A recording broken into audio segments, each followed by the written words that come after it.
ราะในโลกใบนี้ต้องมีแสงสว่างนำทางมีคนมากมายหมดหวังต้องการรักเติมในใจ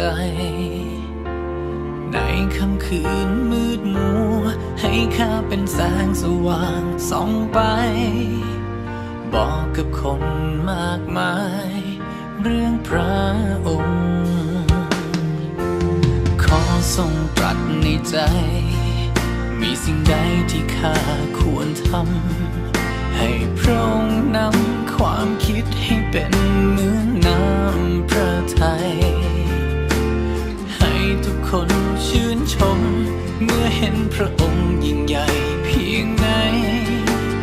มอบร่างกายและจิตใจเพื่อรับใช้ประกาศพระนามให้ชีวิตนี้สะท้อนรักของพระองค์ให้คนมากมายได้เห็นให้ข้าเป็นพระพรเพื่อคนทุกคนมาถึงความจริงให้ความรักนี้ที่มีเป็นแสงนำทางให้เรานับจากวันนี้ให้ชีวิตที่มีเป็นแสงสะท้อนไปเพราะในโลกใบนี้ต้องมีแสงสว่างนำทางมีคนมากมายหมดหวังต้องการรักเติมในใจในค่ำคืนมืดมัวให้ข้าเป็นแสงสว่างส่องไปบอกกับคนมากมายเรื่องพระองค์ขอทรงตรัสในใจมีสิ่งใดที่ข้าควรท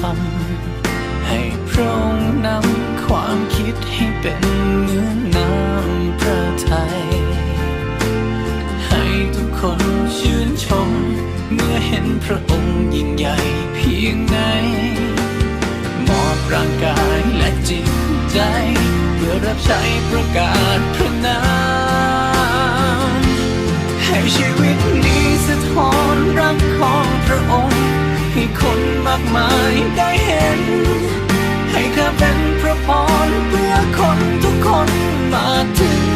ความจริง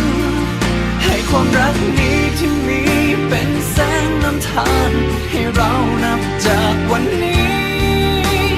ให้ชีวิตที่มีเป็นแสงสะท้อนไป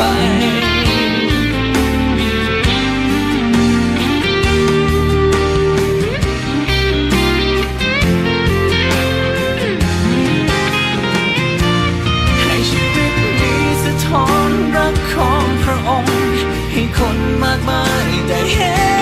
นให้ข้าเป็นพระพรเพื่อคนทุกคนมาถึงความจริงให้ความรักนี้ที่มีเป็นแสงนำทางให้เรานับจากวันนี้ให้ชีวิตที่มีเป็นแสงสะท้อน